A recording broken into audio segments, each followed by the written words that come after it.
Opa, Fala, Cláudio, tudo bom? e aí, meu amigo Carlos? Como é que tá? Tudo bem, e Como é que tá aí você? pela Bahia? Estamos caminhando, né? Esse momento tão difícil aí, estamos caminhando, esperando que tudo volte Beleza. ao normal, né? É, ou pelo menos deu uma ajustada nesse novo normal, né? Muita coisa mudando aí daqui pra frente, né? É sim, é sim. Vamos aguardar aí pelo menos mais um minuto pra gente começar. Vamos sim. Esperar o pessoal chegar aí. Nesse instante aqui, agora eu desliguei uma ligação e tava falando com um colega que a respeito de uma empresa de tecnologia que ele quer abrir, quer desenvolver um software. E eu tava explicando a ele a importância de fazer o Data Protect e o Security by Design, né? O Privacy by Design, desde a concepção da empresa até o desenvolvimento, a criação do produto, porque ali você consegue evitar, ou então já consegue fazer como se fosse uma análise prévia de uma possível auditoria, né? Na Sim, aplicação. o momento de Então, começar é agora, né? é o Já momento de começar da começar forma é agora. correta. Beleza. E isso aí já reduz drasticamente a incidência de impacto, né? Ou então o nível de impacto é. E explicando que hoje não dá para entrar na área da tecnologia sem buscar a proteção de dados e proteção jurídica com as pessoas adequadas. Não dá, não. Com Já tem certeza. nome, já tem dados vazados e É o que a o gente vê problema não é notícia grande. todos os dias sobre isso, né? Correto, E correto. assim, eu acho que esse tema que a gente colocou, ele é muito importante, principalmente para esse momento das empresas que estão buscando adequação, né? Então, assim, avaliar os impactos, avaliar o risco e, na verdade, saber qual é o risco que eu estou correndo dentro da organização, né? É importante entender sobre isso, Corretíssimo. até para poder definir a prioridade, né? É tanta coisa para fazer que é necessário entender por onde começar. Corretíssimo. É isso Boa mesmo. noite, pessoal. É, é importante demais. Estou aqui convidando algumas pessoas.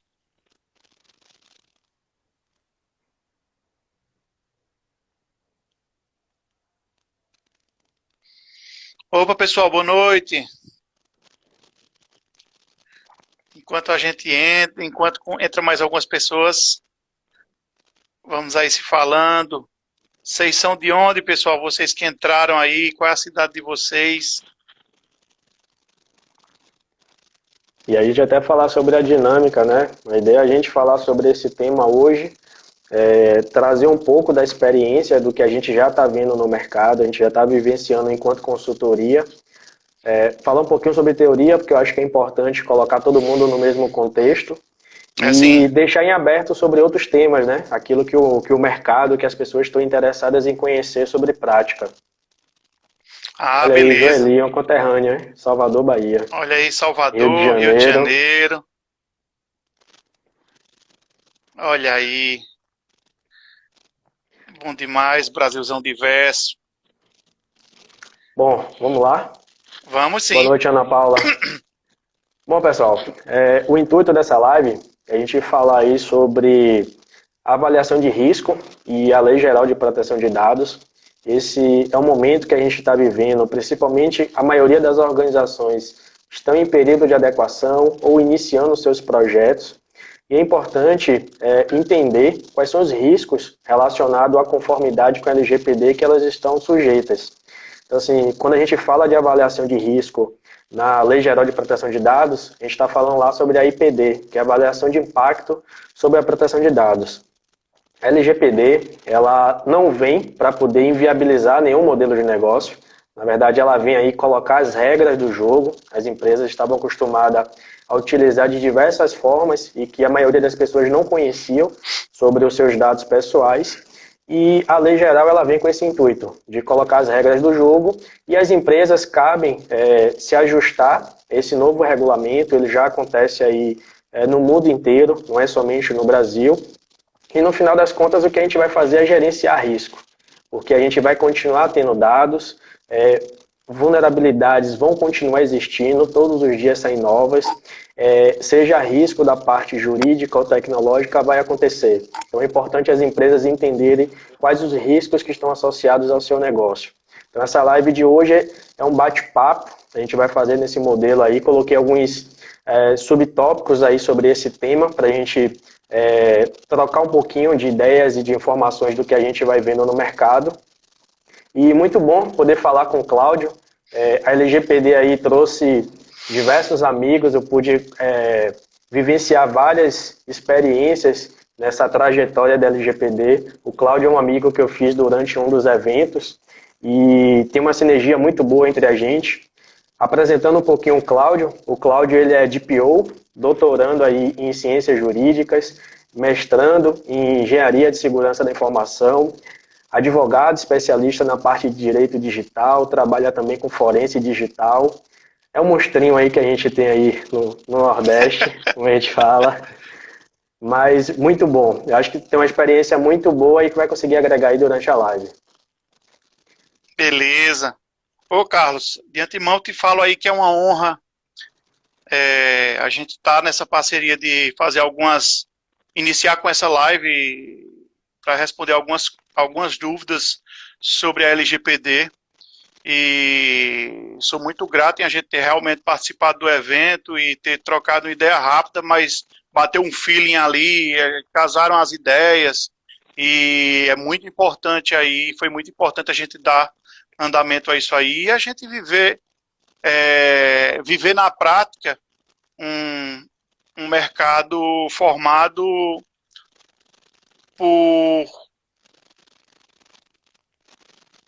por uma novidade que impacta diretamente na relação de todas as empresas, com toda a sua equipe, com todos os clientes. Então, eu sou muito grato em ter lhe conhecido aí num momento muito bom aí. E aqui em Juazeiro, né? Acabou conhecendo aqui em Juazeiro. Tá? Vamos lá. Primeiro bate-bola aí pra gente.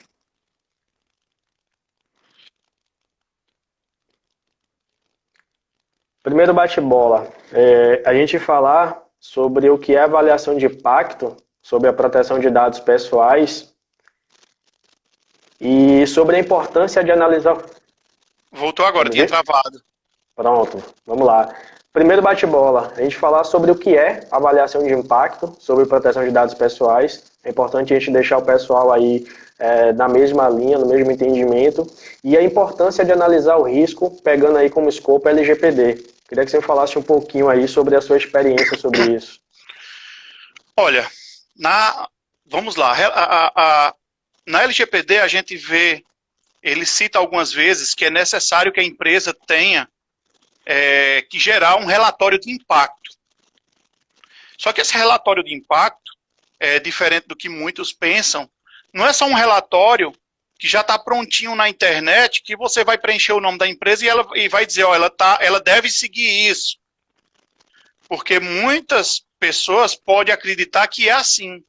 Mas para a formação de um relatório de impacto, deve ocorrer uma auditoria prévia, distribuída por setores. Por exemplo, se tua empresa tem um setor de desenvolvimento, tem um setor de vendas, tem um setor de RH, você distribuir isso aí, fazer uma análise, auditar cada um desses setores para poder dar uma facilitada, auditar o software, auditar todos os processos da empresa e, a partir daí, detectar quais são os itens que vão ser formadores dos maiores impactos e fazer aquela relação, o que é de alto nível, o que é de médio nível, o que é de baixo nível, e identificar aqueles itens que vão ter um risco maior e um impacto maior, eles são de altíssima prioridade, a empresa deve parar para resolver aquilo ali e, posteriormente, dar andamento no de médio nível, no de baixo nível. Então, a formação desse relatório,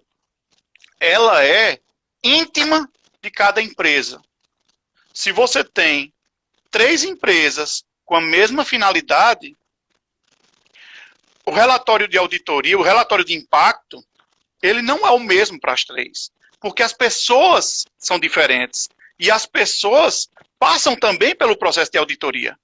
E diante do conhecimento de cada uma dessas pessoas, é formada o que são os principais riscos e os principais impactos relacionados àquela pessoa, ao software, ao hardware e ao processo da organização. Os processos organizacionais são esses 4. Então, isso aí é fundamental para que a empresa tenha-se um início, né? Isso aí é a base inicial da formação do relatório de impacto. Sim. E a gente sempre fala, porque assim, o Brasil é um dos últimos países no mundo a ter legislação sobre privacidade de dados, né?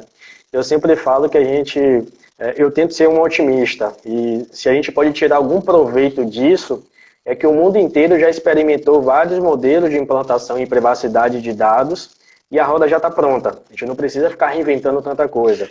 Então, quando a gente busca literaturas sobre frameworks de implantação sobre privacidade, basicamente você tem 5 etapas, e a primeira delas é você de fato entender como está a organização em relação à privacidade. E aí você tem uma série de atividades, e a mais importante é justamente essa avaliação de impacto. Dentre várias atividades prévias, ao final você vai fazer uma avaliação de impacto e um relatório. E é de fato ajudar a organização a entender por onde começar. A gente sabe que tem uma série de investimentos em tecnologia a serem feitas, treinamentos, capacitações, mudanças de processos, mudanças de contratos, mas é necessário estabelecer um critério por onde começar. Eu acho que é importante, enquanto consultoria, a gente tem uma estimativa média aí de 8 meses de implantação, e é necessário estabelecer para a organização quais são os critérios, qual é a primeira atividade a ser executada.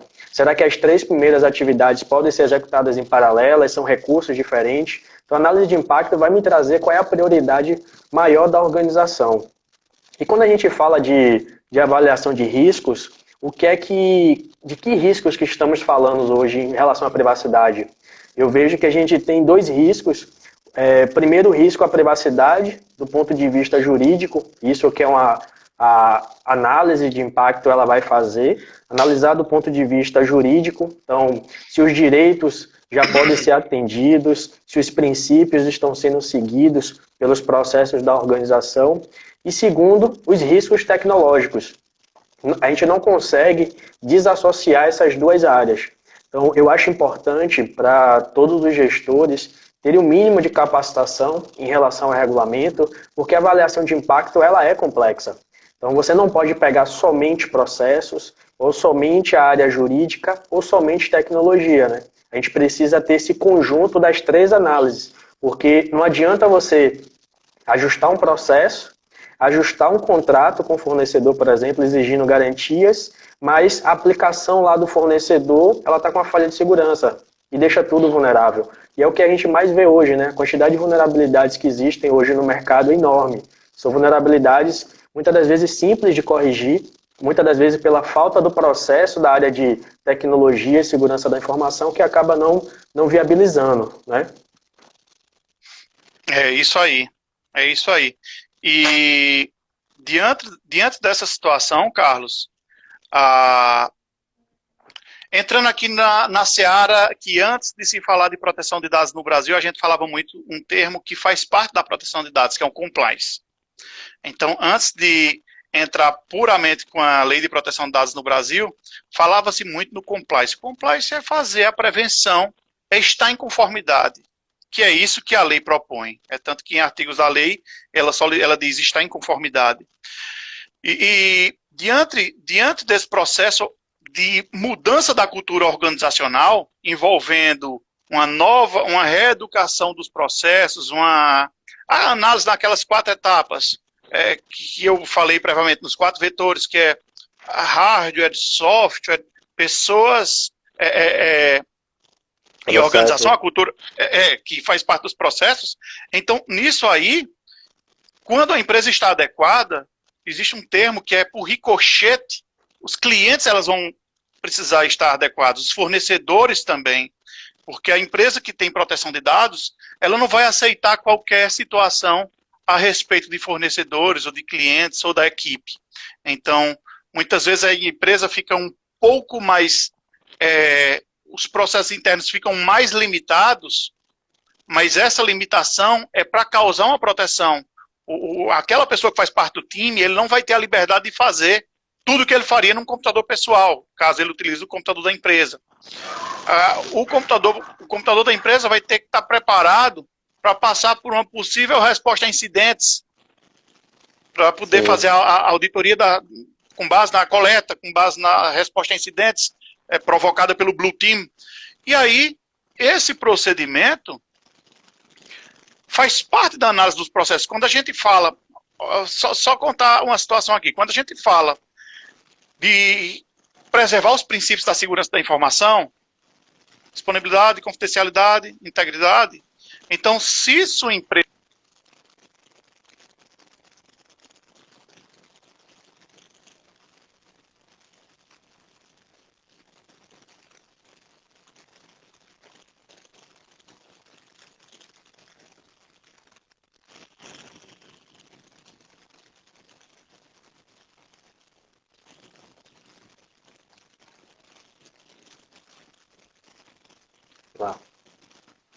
Voltou.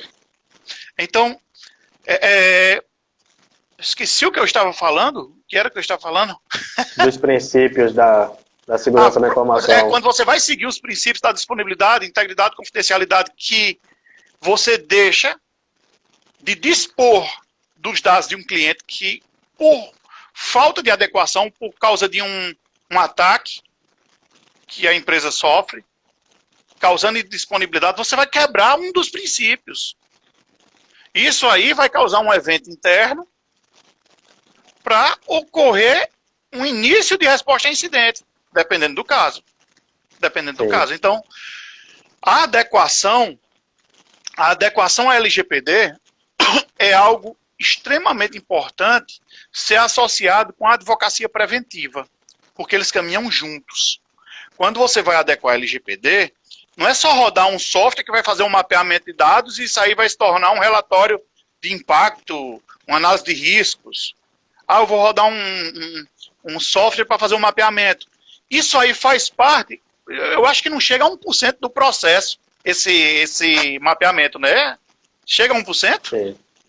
Não é? É muito pequeno isso aí. Não. Então, você rodar um software para fazer um mapeamento, você precisa analisar muitos outros detalhes para complementar todo o processo, fazer a adequação jurídica, fazer a adequação na segurança da informação, fazer uma mudança na cultura organizacional.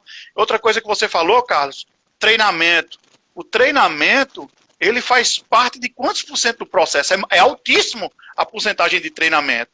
Então, você contratar uma pessoa, de repente, uma pessoa, quando eu falo, um encarregado de proteção de dados, seja uma pessoa física ou uma equipe formada para fazer essa parte de proteção de dados.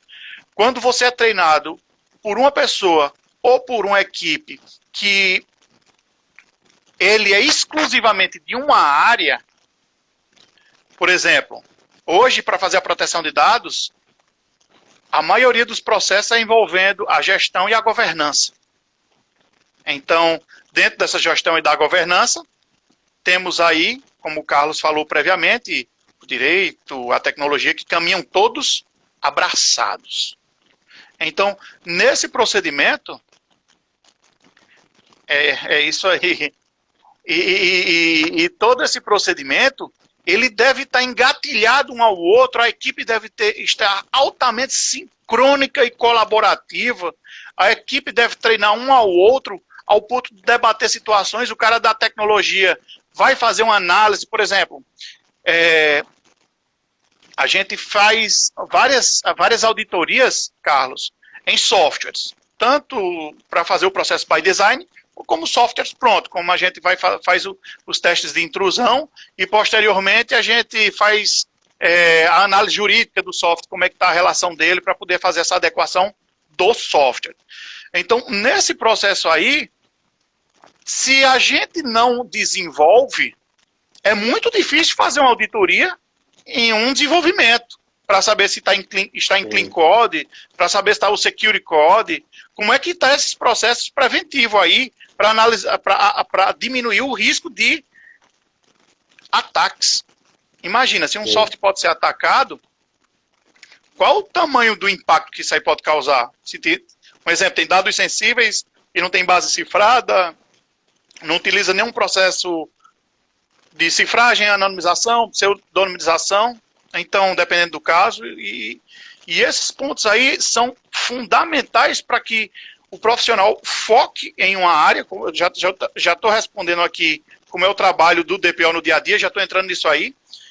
Então, ele deve focar em uma das áreas e nessa área aí, ele se dedicar ao máximo. Por exemplo, se você é um desenvolvedor, você vai poder fazer muito processo de proteção de dados em empresas que são desenvolvedoras. Quando eu estou falando de desenvolvedor, você sabe que o DPO é aquele bichinho lá que ele tem um conhecimento jurídico, tem um conhecimento da segurança da informação, tem, sei lá, eu acho que tem... Quantas certificações você tem, Carlos? Tem quase 1000 certificações esse cara aí. Aí, às vezes, o cara pergunta, Cláudio, como é que eu faço para me tornar um DPO? Tem algum curso rápido? O DPO é uma formação de vida. Por exemplo, você começa a ter conhecimento na área de tecnologia e aquilo ali que você começou a desenvolver um software há 20 anos atrás faz com que você tenha bagagem para auditar um possível software. Você vai se aprimorar, vai entrar nas outras áreas, a área jurídica, a área de gestão e governança, e ter afinidade com a logística do que é que você trabalha. Por exemplo, o Carlos estava falando, acho que no evento lá, muita gente fazendo pergunta sobre a área médica ao Carlos. Então, acredito que para o pessoal ter feito pergunta, verificou que ele tinha uma base, uma bagagem com a área médica. Então, você afinar isso aí, e nesse ponto aí, você se tornar o melhor possível no que você se propõe. Não existe um curso específico, não existe uma formação específica. O que envolve essa muito... questão essa receita de bolo que o pessoal procura muito, eu acho que é perigoso, né? Assim, a gente sabe da responsabilidade que é conduzir um projeto desse. Aí falando em particular, o que a gente tem orientado aos clientes é fazer a formação de um comitê interno voltado para a privacidade.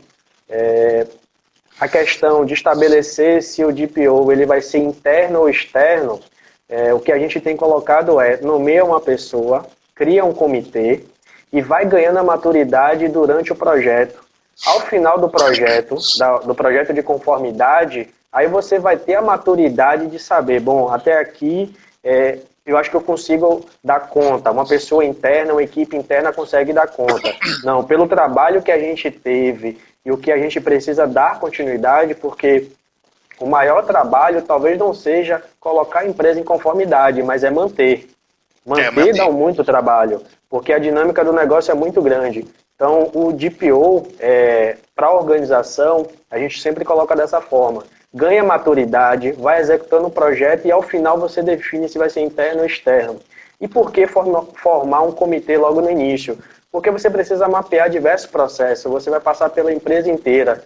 Então, assim, os principais setores que lidam com dados pessoais é que precisa fazer parte desse comitê. E pegando um pouco do gancho do que você falou, vamos distinguir aqui, a gente tem ali a primeira fase, que é a de preparação da organização, que é entender como que ela está ali para aquele momento em relação à privacidade. Algumas literaturas aí falam sobre análise de gap, né? Entender ali onde é que a organização ela se encontra. E aí você tem algumas atividades, por exemplo, estabelecer o fluxo de dados, realizar análise de impacto. E aí vamos falar para o pessoal a diferenciação entre um mapa de dados e uma avaliação de impacto, que são duas coisas distintas. E é importante ter essa diferenciação em relação ao conceito para que faça sentido na prática. Então, assim, quando a gente está falando sobre o mapa de dados... Cortou aqui um pouco. Melhorou? Voltou. Pronto. E aí a gente fala um pouquinho sobre a diferenciação do mapa de dados e da avaliação de impacto, né? O mapa de dados ele é uma atividade prévia da análise de impacto. Então é onde você vai mapear os processos, saber quais são os dados que eu tenho, quem tem o acesso, aonde está armazenado, se é num sistema local, se é de terceiro, qual é a base legal que justifica, qual é o motivo que eu tenho aquela informação.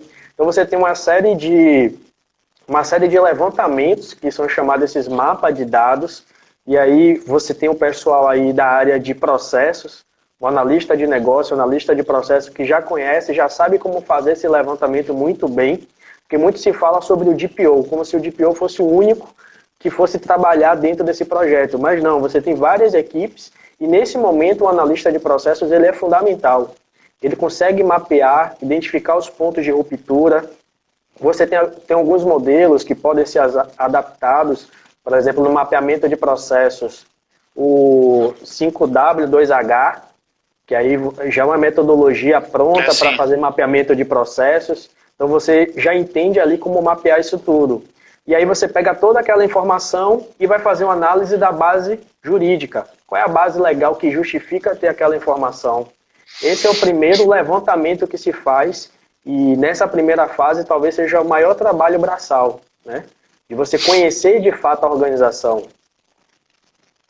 Não é isso? Por isso que é importante aquela pessoa que faz que faz a consultoria, que eu acredito que seja tanto o meu caso quanto do Carlos. Aquela pessoa que faz aquela consultoria, normalmente ela vai ter contato com alguém que seria o DPO interno, e ela vai guiando isso aí, junto tanto do DPO interno ou da equipe, dependendo do tamanho da empresa, e fazer esse processo aí em conjunto. Precisa ter uma colaboração de toda a equipe, precisa ter uma capacitação do controlador, até porque é o principal responsável, e precisa ter uma união, precisa ter uma junção de trabalho para fazer isso aí acontecer. E diante disso aí, a análise dos processos diante do jurídico, ele é fundamental. O Carlos falou logo no começo que tem que ver se está adequado aos princípios. É uma pergunta que muita gente que usa ciência de dados nas aplicações e usa um IA, ele pergunta: Cláudio, e eu posso coletar isso com IA? A IA pode trabalhar fazendo coleta em open source? Aquela questão dos dados automatizados? Então, tem que seguir os princípios constitucionais. Os princípios constitucionais, eles estão presentes no artigo 2º da LGPD, onde ele vai trazer privacidade, liberdade de expressão. E a LGPD fala também sobre o propósito pelo qual a informação foi publicada, né? Isso. Ela foi publicada sobre uma determinada finalidade, você não pode utilizar aquela informação para outra. Você já está quebrando o princípio. E também correr com aquela questão de coletar exclusivamente o que se precisa. A questão pela RGPD, a minimização dos dados. Então você coletar exclusivamente só o que você precisa. Às vezes você vai fazer um contrato e você pede RG, título, CPF, pede muita coisa e armazena as imagens disso aí no teu sistema. Então, muitas vezes não tem necessidade alguma para isso aí. Sim. Você pode, né? Então você tem que diminuir essa quantidade de dados que você coleta. Em outras palavras, é muito importante. Hoje a gente está vendo empresas sofrendo extorsão por vazamento de dados, seja provocado por um dos gestores, seja provocado pelo próprio proprietário do negócio por desconhecimento, seja provocado por qualquer pessoa que faça parte da equipe, por qualquer um.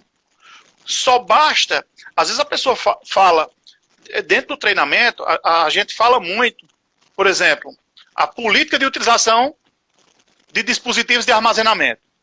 Aí a pessoa diz, mas Cláudio, precisa treinar como é que se usa pendrive? Como é que se usa unidade de armazenamento? É claro. São vetores de entrada, né? Justamente, de entrada e de saída. Alguém sai com aquilo ali, ou com dados, ou leva um malware para dentro de casa. Então, é um dos pontos. Por exemplo, quando você faz análise para aplicativos de comunicação e mensagens. Política de utilização de e-mail e aplicativos de mensagens. Aí vocês, mas precisa de uma política para a utilização de e-mail? A gente vê o WannaCry em 2017, ele parou o mercado mundial. Ele parou hospitais, parou prefeituras, parou ônibus, parou muita coisa. E é um crypto-worm que, por exemplo, ou ele ou outro, a maioria dos processos foi em clique por e-mail, pô. Então, se todo mundo tivesse pronto, será que a maioria das empresas digitais do mundo sabiam disso aí? Tinham essa política? Muitas vezes tinham, mas, por exemplo, o Carlos falou algo que é fundamental, que é a manutenção da LGPD. O treinamento não é só fazer a aplicação, não é só preparar a tua empresa inicialmente, preparar os relatórios iniciais e dizer, eu estou adequado, estou certificado, estou adequado, está tudo bem. Se você não der continuidade, o processo, ele desandou naquele momento que você disse, está ok, parei. Então você precisa, porque o DPO ele é um eterno estudante. O DPO fica estudando os novos procedimentos de invasão, estudando, às vezes, ele está fazendo monitoramento por aplicações CIEM, e essa questão, ela é uma questão de manutenção real, não é, porque seria interessante, é proteção. É igual com essa situação da proteção de dados, é igual quando, por exemplo, quando tem um malware, ou quando tem uma nova brecha para um ataque, é igual uma situação dessa de pandemia que a gente está vivendo. Primeiro surge o vírus, nesse nosso caso, por exemplo, do Covid-19, posteriormente é que vai surgir uma vacina, ou meios de combater, de remediar, como diz a lei. Então, esse procedimento precisa, a gente precisa adequar as empresas, quer dizer, as empresas precisam se adequar para ter esses planos de resposta a incidentes, de ter plano, de ter o controle da gestão de crises. Porque o que é que ocorre, Carlos? Eu vou te passar isso aí. O que é que ocorre quando a empresa não tem plano algum de resposta a incidentes, que não tem uma preparação não tem gestão de crise alguma? O que é que ocorre em uma situação onde todos os computadores ficaram indisponibilizados por um ransomware, por exemplo? O que é que ele vai fazer? O plano de resposta a incidente é um bom tema para a gente falar, né? Porque com a LGPD, principalmente a equipe que participa do plano de resposta a incidente, ela muda um pouco. Porque você precisa envolver o DPO, você muitas das vezes precisa envolver a área jurídica ou de comunicação ou de compliance da empresa, porque você tem um prazo ali para responder à autoridade nacional, apesar da LGPD não ter esse prazo, mas o plano de resposta a incidente ele já muda um pouco com a chegada da LGPD. Pegando um gancho do que a gente estava falando sobre mapeamento de dados e essa necessidade de entender os processos. Fazer o mapeamento manual ou automatizado? Ferramenta de Data Discovery. Me fala um pouquinho sobre isso, é uma grande polêmica. Porque hoje a gente tem visto aí no mercado diversas ferramentas dizendo que consegue fazer um mapeamento muito rápido e muito simples dos dados que estão na rede, como se isso fosse a única necessidade para mapear os dados. Então, quando se fala muito em Data Discovery, é como se você estivesse concentrando que os dados pessoais eles estão apenas em banco de dados. Primeiro, esquece que a LGPD também é sobre dados manuais. E segundo, se a gente está falando tanto que a LGPD é uma mudança de cultura, e não olhar para as pessoas e para os processos, eu já estou rasgando a LGPD logo aí, né? Pois é. Para quem assistiu o Mr. Robot, tem uma foto na hora que ele diz, como é que a gente vai invadir esse prédio? A gente só tem uma foto dela. Aí ele diz, você está vendo alguma coisa nessa foto? Aí ele disse, eu estou vendo 4 vulnerabilidades. Ele disse, quais são as vulnerabilidades? Essas 4 pessoas que estão aí. Então, se tinha 4 pessoas na foto, ele encontrou 4 pontos de vulnerabilidade. E esse ponto aí, para fazer o mapeamento, como o Carlos falou, o processo, a pessoa pode utilizar ferramentas para fazer o Data Discovery, onde vai identificar algumas bases de dados, pode identificar ou pode não identificar, dependendo da proteção, vai identificar arquivos que contêm CPF. Se você fizer uma busca, algumas buscas fazendo na base Linux, você consegue identificar com algumas linhas de comando isso aí, e evitando até utilizar praticamente um software. Muito embora que o software automatizado vai dar uma ajuda muito grande para as pessoas que não têm um conhecimento profundo, quando a pessoa só usa o automatizado, tá?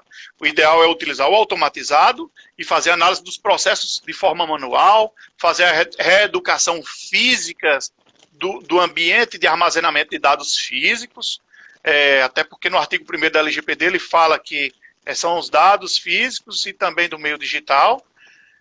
Então, como é que uma aplicação vai mapear os principais ativos de uma empresa, que são as pessoas? Sim. Porque ele pode responder o questionário. Pode, sim. Mas aquilo ali, a sensibilidade de você conversar e você ajustar, é o que vai trazer o melhor aprimoramento. Sim, fundamental. Exatamente. A gente tem uma pergunta aqui sobre avaliação de impacto e mapa de dados. Foi o que a gente colocou. O mapa de dados, ele é uma atividade anterior à avaliação.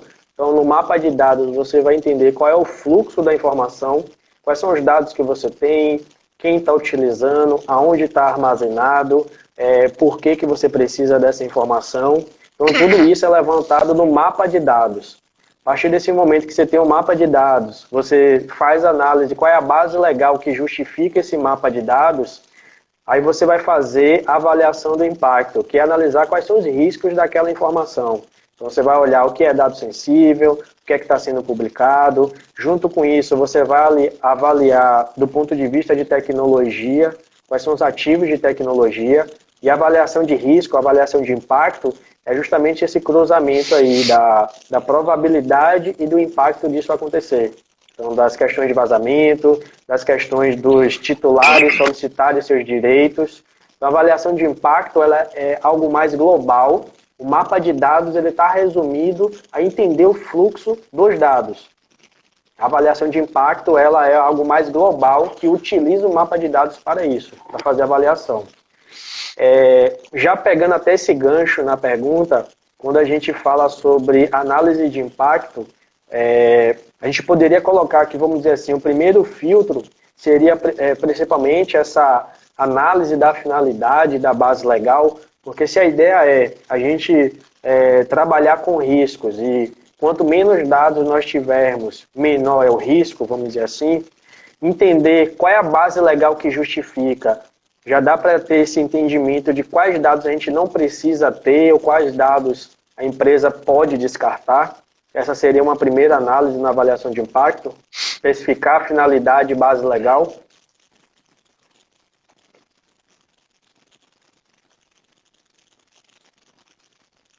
Tá entendendo? Ouviu? Oi? Cortou no final. Essa especificação da finalidade da base legal, a gente pode entender como a primeira atividade para a gente avaliar nesse mapa de dados, entender qual é a base legal que justifica, sobre a limitação dos dados, como você falou, será que todas essas informações são necessárias permanecer, para a partir disso a gente fazer uma análise de risco, porque pode ser que tem muita coisa que a gente até descarte, muitas das vezes a gente tem um formulário no site, um formulário manual, um cadastro de cliente que a gente coleta tanta informação que não é necessário. Então já começa a descartar logo daí uma série de informações. É isso mesmo. É por isso que é muito importante ter aqueles testes white box nas aplicações internas utilizadas pela empresa. Porque, por exemplo, se a aplicação permite fazer uma emissão de relatório de cliente, mesmo com autorização, é muito perigosa. Imagina aí, Carlos, você clicar, todos terem acesso, por exemplo, sem trilha de auditoria, que é o controle de registros de acesso, e com 3 cliques você terá uma lista de todos os clientes com CPF em uma aplicação, que é comum as pessoas desenvolverem softwares e colocar relações de clientes.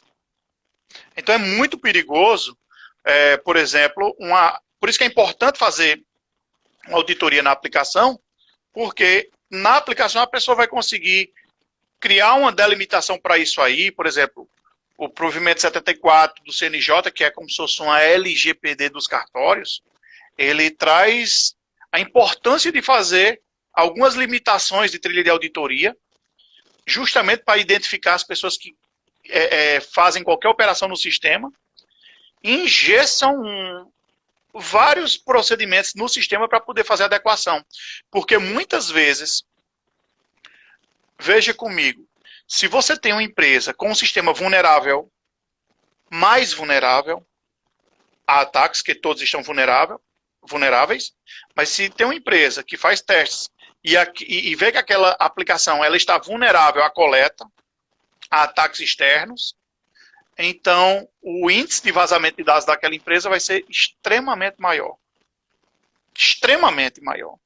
Então, muitas vezes, quando a empresa utiliza um software adequado, com a LGPD, adequado, que tem mecanismos de segurança que seguem os critérios, então ele vai gerar uma maior confiabilidade, inclusive no controle a falhas humanas, que é um processo da usabilidade de Nielsen. Ele fala que o software deve ter um controle de falhas, e esse controle de falhas está inclusive para o processo de usabilidade e implantação da LGPD. Então, não sei se deu para responder, ou quer que entre em mais algum detalhe? Sim,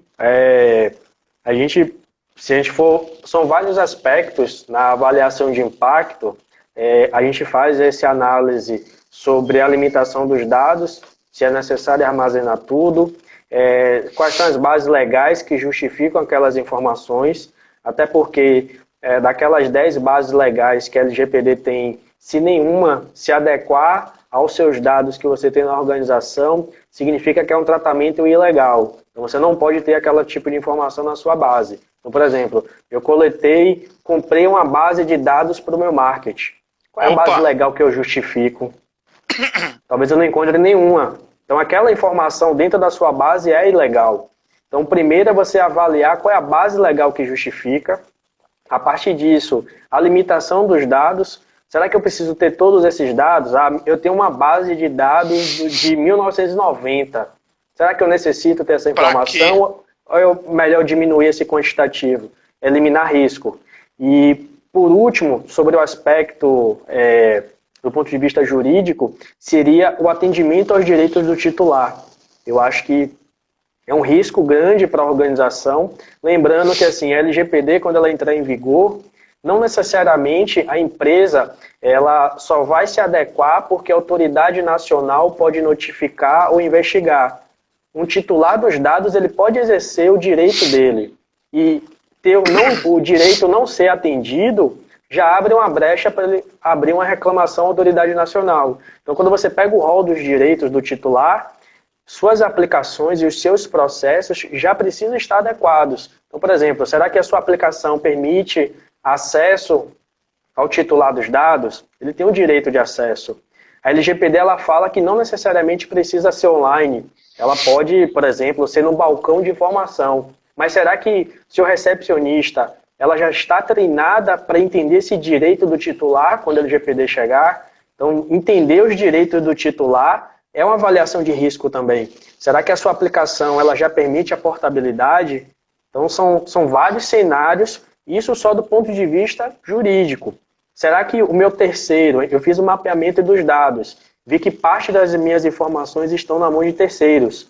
Como é que está meu contrato com terceiros? Será que eu estou estabelecendo, dividindo aí as responsabilidades? Será que ele consegue trazer para mim as evidências de medidas de controle de segurança? Então, tudo isso é uma análise só do ponto de vista jurídico, numa avaliação de impacto. E aí, quando a gente traz para avaliação do ponto de vista aí de segurança de informação, aí já abre um pouco mais a complexidade. Porque eu preciso validar quais são os ativos que estão na organização.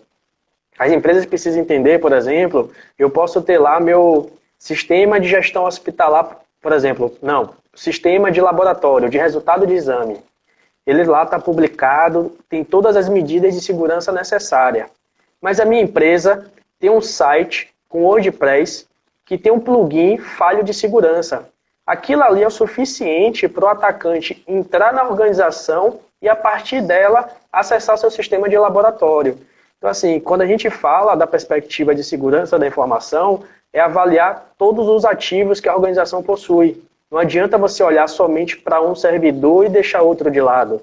Não existe você colocar o escopo da LGPD em um pedaço da empresa. Precisa da empresa inteira. Então, quando a gente faz essa avaliação de impacto, é juntando a perspectiva jurídica e a perspectiva de segurança da informação. Como você falou, será que a empresa tem políticas? Será que hoje ela roda um scan de vulnerabilidade para entender como está o ambiente dela? Será que o mais básico ainda, será que ela tem um inventário de hardware? Será que a área de tecnologia sabe de fato tudo que ela tem?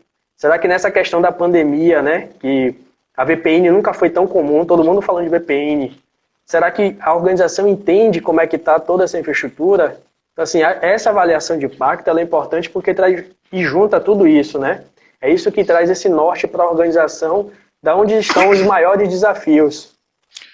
Isso mesmo, Carlos. E não existe, como você falou, como tu falaste antes aí, que não existe receita de bolo. Não existe planilha do Excel. Para fazer só a planilha do Excel não é só preencher uma planilha e está tudo bem. Não existe pegar um modelo de contrato e jogar lá sem fazer processo algum. Não existe contratuar, preparar tudo e não treinar as pessoas. Exatamente. Não existe isso aí. Não existe como você rodar uma aplicação de mapeamento e dizer tá tudo bem. Pega o relatório do mapeamento e bota no relatório de impacto. Nem é isso. Mas eu já vi pessoas fazendo isso. E não adianta fazer tal procedimento, porque a empresa quem vai pagar, ela vai pagar. E lembrando, a LGPD ainda já estará, ainda não está em vigor, mas temos o artigo 43 do Código de Defesa do Consumidor, que fala da proteção de dados dos clientes, que é basicamente o nosso primeiro start de proteção de dados no Brasil, é do Código de Defesa do Consumidor, artigo 43, para quem deseja pesquisar. E temos também o artigo 186, 187 e o 927 do Código Civil, que vai trazer aquele que causar dano a outrem, por ação ou por omissão, vai ser obrigado a repará-lo. Então, se o titular sofreu um dano por vazamento dos seus dados, o Código Civil já vai responder. O Código Civil já vai para cima. Ah, mas e penalmente? Pois é, se você tiver adequado ao Código Penal, tem o artigo 153, 154, 154A, o 325, que é envolvendo o vazamento de segredo da empresa, ou de segredo pessoal, ou de obtenção através de invasão do dispositivo. Se alguém causar isso aí dentro da tua empresa, já temos o Código Penal também, que pode ser agregado hoje. Então, eu só vou adequar a LGPD quando tiver ela entrar em vigor. Se ela não entrar em vigor, tá tudo bem. Não é isso. A imagem da tua empresa vale mais do que uma lei. Por quê? Porque se tua imagem ficar suja, tu pode não conseguir se reerguer. Sim. Então, você mostrar que a empresa tem um selo de adequação é um instrumento de confiança para a equipe, para o time todo e para os clientes, né, na verdade, para o time e para os clientes. Tá? E aquela questão, não tem segredo. Isso aí é um processo preventivo. A gente vê muitas empresas passando por vazamento de dados, passando por pessoas sem conhecimento, distribuindo esses dados à toa aí. Por exemplo, às vezes tem uma instituição de ensino que essa instituição de ensino ela tem todos os dados nos computadores. Só que ela nem tem proteção alguma voltada à segurança jurídica, nem de segurança da informação, e pode ter tido seus dados coletados por um terceiro não autorizado, e esse terceiro não autorizado divulgar dados pessoais dos professores, dos alunos, dados de menores, né, Carlos? Sim. Dados de menores. Então, crianças e adolescentes, né? Tem um tópico específico na LGPD sobre isso. Tem um tópico específico sobre isso aí. Temos aí na LGPD, e às vezes a pessoa fala, é só LGPD? Não, temos o Estatuto da Criança e do Adolescente também, o ECA, que vai estar junto aí para fortalecer a ação da LGPD. E nisso aí, sim, o colégio precisa estar bem adequado, o colégio, instituição de ensino, como eu falei inicialmente, precisa estar bem adequado a minimizar tais riscos. Porque se ele não treinar a equipe, um detalhe até importante, o artigo 462 da CLT, da Consolidação das Leis do Trabalho, ele, por exemplo, um colaborador pode ser demitido por justa causa. Mas se esse colaborador inserir um pendrive lá na máquina e causar um vazamento de dados, o que é que vai ocorrer? Se ele não tiver tido treinamento algum de proteção de dados, ele fez inocentemente. Por isso que é importantíssimo conscientizar com treinamento, tanto a equipe toda, treinar a equipe toda, e conscientizar que a pessoa que provoca também vai responder, né, Carlos? Sim, com certeza. Pegando o gancho que você falou aí do relatório de impacto, até para a gente finalizar, que o tempo está acabando. Fazendo a retrospectiva aí do que a gente falou. A gente pegou lá, falou sobre a questão do mapa de dados, que é entender o fluxo das informações, o que, aonde, quem, o porquê que eu utilizo essas informações. A partir do momento que eu tenho um mapa de dados, a gente faz a análise, a avaliação de impacto disso na perspectiva jurídica. Então eu faço a verificação se os direitos do titular eles já são atendidos. Eu verifico se existe base legal para essas informações. Eu verifico também se os princípios estão sendo atendidos do regulamento. Aí eu faço uma análise de impacto, que é a perspectiva jurídica e também a perspectiva de segurança da informação.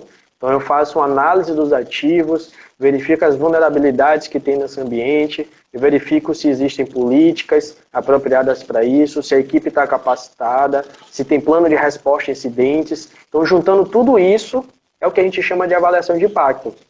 É uma perspectiva maior, então você envolve pessoas, você envolve processos, você envolve tecnologia, e aí traz, talvez, uma das grandes respostas que as organizações querem, que é por onde eu começo.